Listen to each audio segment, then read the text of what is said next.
Hello, turma! Tudo na paz? Tudo certinho mesmo? Vamos botar para começar as paradas, né? Como foi a primeira semana aí? Tudo certinho? Tudo bom? Revisa os vídeos, dá uma olhada, escuta de novo lá qual é o papel para você se situar, tá bom? Neste vídeo que nós vamos ver essa jornada do programa e do programador, né, do desenvolvedor de software, em linhas gerais, por cima o que a gente faz, e vamos fazer o nosso primeiro Hello World de código, tá bom? Então acompanhe aí. Beleza. Você já deve ter ouvido falar por aí, né? Assim, poxa, mas como é que funciona um programa? Algumas pessoas podem ter falado, ah, não, o computador ele tem essa capacidade de processamento, mas é um processamento binário, né? Mas aí, beleza, tudo bem, isso é uma coisa de hardware interna. Mas do ponto de vista do software, do programa, como é que a gente elabora um programa? O que eu preciso saber? Quais são as habilidades? O que eu faço no dia a dia, certo?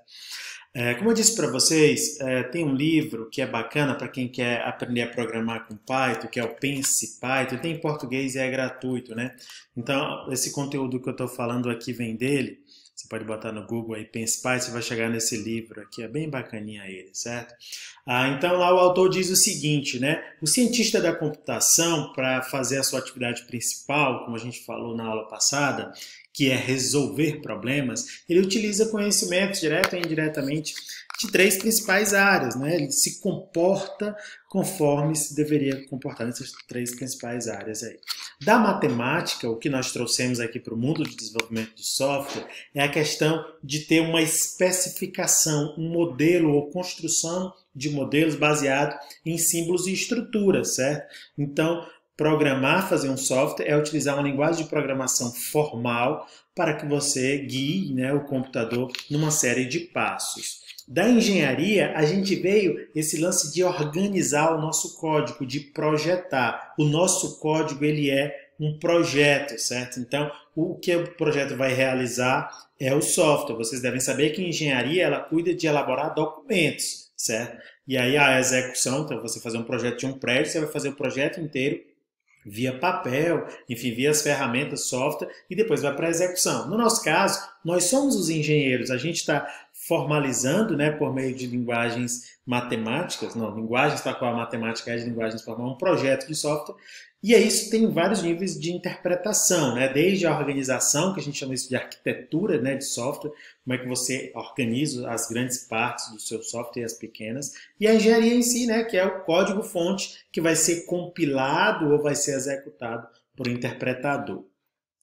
E da área de ciências naturais, do cientista em si, para resolver esses problemas a gente faz como os cientistas fazem, nós somos cientistas. A gente levanta hipóteses, levanta dados e começa a validar as nossas hipóteses, né? Sai testando. Se a gente baseado muito nisso, você imagina que este cálculo aqui vai dar certo, esse procedimento, você estima resultados e a gente vem disso. Então, o cientista da computação, o autor resume como sendo um cara que tem habilidades matemáticas, de engenharia e de um cientista de ciências naturais. Tá certo? A nossa principal habilidade é chegar nisso e eu tenho falado isso para vocês, então nosso trabalho vai ser observar um problema, uma situação simples, né? Uma nanosituação, e vai formular problemas, vai propor, né, por meio de hipóteses e utilizando linguagens formais, vai organizar o seu projeto, o seu código e expressar a solução por meio de uma linguagem de programação. Portanto, isso é resolver problemas. O próprio ato de programar, né, que é o último passo lá no pensamento computacional, né,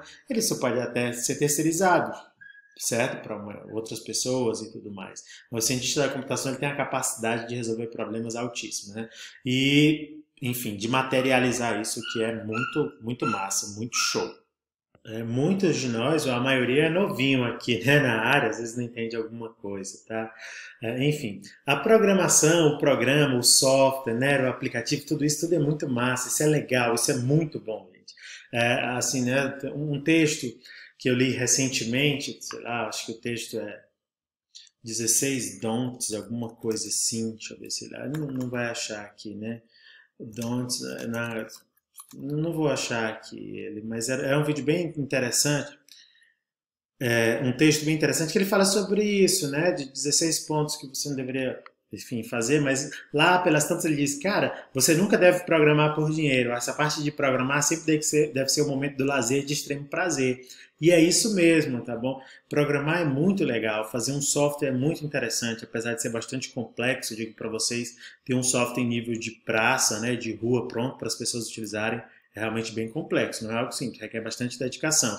Mas logo de começo, hoje, por exemplo, aqui nós vamos fazer um programa já, né? Então não é tão assim complicado também para você começar e aos poucos galgando, tá bom? Então o programa, ele é uma sequência de instruções que você vai dar para o computador, para ele executar, fazer uma determinada tarefa, certo? E a rigor só é isso, então ela se confunde com o lance do algoritmo, né? Então o programa está todo organizado desta forma, certo? E esse fluxo de funcionamento de um software é o fluxo universal da computação, que eu chamo, que significa que todos os programas ele trabalha nessa linha aí de receber dados, né, que são os inputs, realizar o processamento necessário, uma sequência de passos, e apresentar o resultado, a saída, do jeito que foi esperado por quem contratou, por você, do jeito que está previsto lá sair. Todo e qualquer software resume-se a isso, gente. É só receber dados, realizar processamentos necessários e a saída. O fluxo universal da computação é esse, né? Entrada, processamento e saída. Todo e qualquer software você só vai fazer isso, né? Não tem muito o que fazer. Então é receber dados, fazer processamento e dar saída. Esses dados podem vir do usuário por meio do teclado, do mouse, podem vir via rede, podem vir via câmera. Pode vir de diversas origens aí, mas sempre você está trabalhando com dados, pode ser dados gerados pelo próprio software, né? Diretamente. Tudo bem? Tranquilo, né? Muito bom. Algumas coisas assim que vocês aos poucos vão percebendo, aos poucos, né? Devagarinho vão descobrindo como é que as coisas funcionam, né? E vai requerer muito da gente prática, tá bom? Principalmente a parte de programação, de resolver problemas, para você ir identificando padrões, né? Você vai identificando padrões nesse fluxo aqui. Esse tipo de problema geralmente é assim que se resolve, tá? Então, quanto mais, é como na matemática mesmo, né? Quanto mais questões você faz, mais você se depara com padrões. Então, para além daquela questão que você está resolvendo, você está aprendendo a resolver uma categoria de problemas, certo? Falando brevemente sobre linguagens, nós temos essa divisão, né, linguagens formais e linguagens naturais, vocês já devem saber, são coisas tranquilas de saber.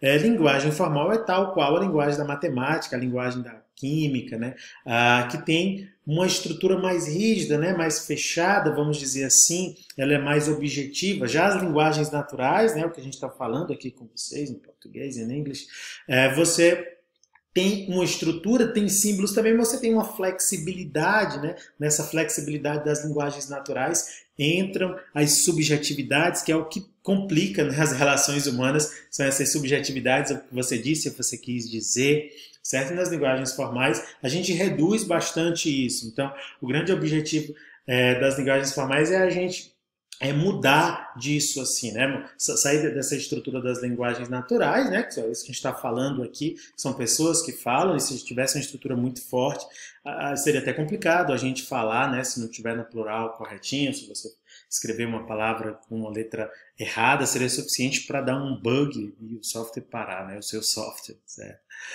Então, naturalmente, elas vão se desenvolvendo, né? Já as linguagens formais, elas foram criadas por a gente, pelos engenheiros, pelas pessoas, para que pudesse representar um domínio específico, né? Então ela tem uma sintaxe, né?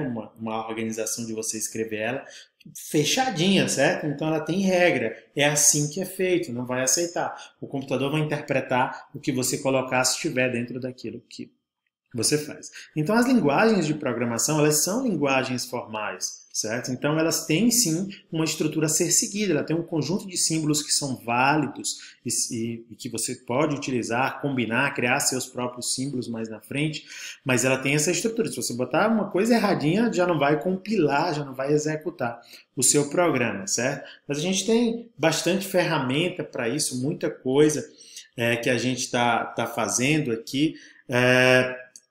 A própria IDE, como eu disse para vocês, o VS Code, quando você bota um compiladorzinho também, já ajuda bastante. Tudo bem? Então tá aqui só um exemplo simples, né, sobre linguagens formais, de como essa questão de estrutura e símbolos, né? Não basta só você saber os símbolos da matemática, né, que são os números, e são os operadores, né, principalmente esses dois, mas você saber quando você deve botar um outro. Por exemplo, o operador de adição, ele requer um número do lado esquerdo e um do lado direito dele. Você tem que utilizar isso. Você não pode botar um mais ou menos, que isso não é algo válido na matemática, certo? Então, você pode ter símbolos corretos, só uma expressão somente com símbolos corretos, mas que não seja uma expressão executável na matemática, né? Já no português, né, as coisas são mais soltas. Então, esta é uma frase bem estruturada em português, mas com símbolos inválidos. Essa frase tem todos os símbolos válidos, enfim. É algo que dá para relevar, né? Você vai, leva e você compreende, porque está solto, assim, vamos dizer. Então, dependendo da forma como você está olhando isso, né? Se você está falando, se você está escrevendo, isso pode ter mais ou menos impacto. Onde eu quero chegar a tudo isso por que as linguagens, por que a gente não programa em linguagem natural? Né? Essa é uma área da computação, inclusive, né? Linguagem natural. Mas porque ela é cheia de ambiguidades, de redundância, de literalidades, de cenários que não combinam com o computador por enquanto, né? Que é você ter certinho o que eu devo fazer. Isso que eu venho repetindo para vocês, que fazer um software dentre outras coisas, fazer uma lista de tarefinhas que até uma criança possa seguir. E essa criança será o computador. Tá bom? Beleza, deixa eu ver se tem mais coisa aqui pra gente falar. E tem falando mais aqui sobre estruturas e tudo mais, tudo bacaninha. Antes de a gente passar para o código, já no próximo vídeo, vocês já devem saber da palavra bug, né? O software tal tá com bug, né? Esse bug vocês devem ter ouvido também falar, que nos primeiros computadores eles eram baseados em mecânica também, né? Em engrenagens, e a vez por outra entrava lá um bug, né? Um besouro, um bicho, e travava a engrenagem do computador, do software, da programação que você tinha pensado lá. Daí veio esse nome bug, né? Reza a lenda que surgiu assim, não sei se é verdade. E ficou esse nome de bug, né? De bug ou de bug, ficou esse nome de bug. E até hoje a gente utiliza muito esse nome bug, né? Até hoje não, direto, né? E a contrapartida desse nome bug, né? Que é um erro, é o debug, né? O debug é você procurar por um erro, né? Procurar por um erro.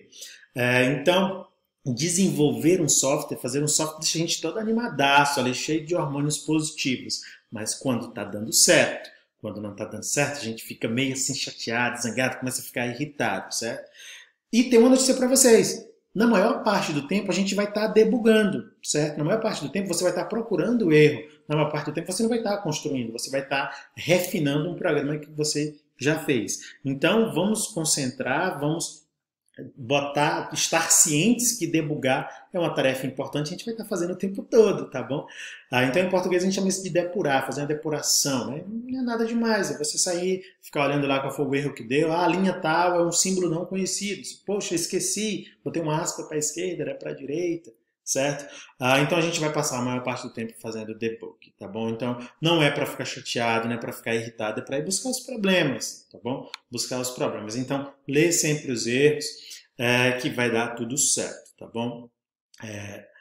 Vamos resolver o problema. O primeiro problema aqui é fazer o Hello World, né? O Hello World.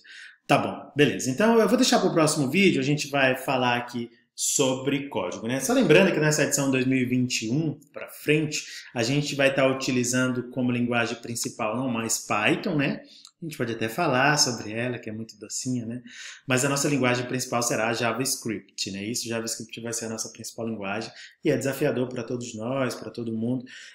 Mas essa é a principal linguagem de programação hoje em dia do mercado, junto com Python, né? Elas são muito utilizadas, né? Deixa eu ver se eu abro aqui. Você já ouviu falar no Stack Overflow, que é a principal plataforma de dúvidas, né, dos desenvolvedores. E você vai acessar ela sempre em inglês, eu recomendo que vocês acessem sempre em inglês. Então, como é que funciona? Você vai pegar um erro lá, deixa eu ver aqui, name erro, sei lá, name erro, algo do tipo assim, no Stack Overflow, tem um erro de Python aqui. E aí você pega o código, bota lá, o cara faz a pergunta lá e tem as respostas do que o cara botou lá. O código talvez está dando aqui um name erro, o que foi que aconteceu, né? Tudo bonitinho. Aí o cara explica aqui para você qual foi o erro. Você teria que definir essa classe antes de você chamar ela. Por isso que aqui nesse something, né, eu estou fazendo ao vivo aqui com vocês, ele deu um name erro, something não foi definido, ele não reconhece. Então, bastou levar para lá. E quem faz a pergunta geralmente marca ela, enfim, de alguma forma, se resolveu, né? Então, tá com um chequezinho aqui, resolveu. E aqui várias pessoas sinalizaram que ela foi útil para ela. Eu quero sinalizar aqui que foi útil também para mim, né? Vamos lá. Tá aqui, pronto, sinalizei. 91. Eu sinalizei ou não sinalizei? 92. Ah, eu já fiz, né? Ah, não tem uma reputação para sinalizar. Tá bom? E é isso, tá bom, gente? Então, vamos para o próximo vídeo. A gente vai fazer um código em Node, tá bom? 1521.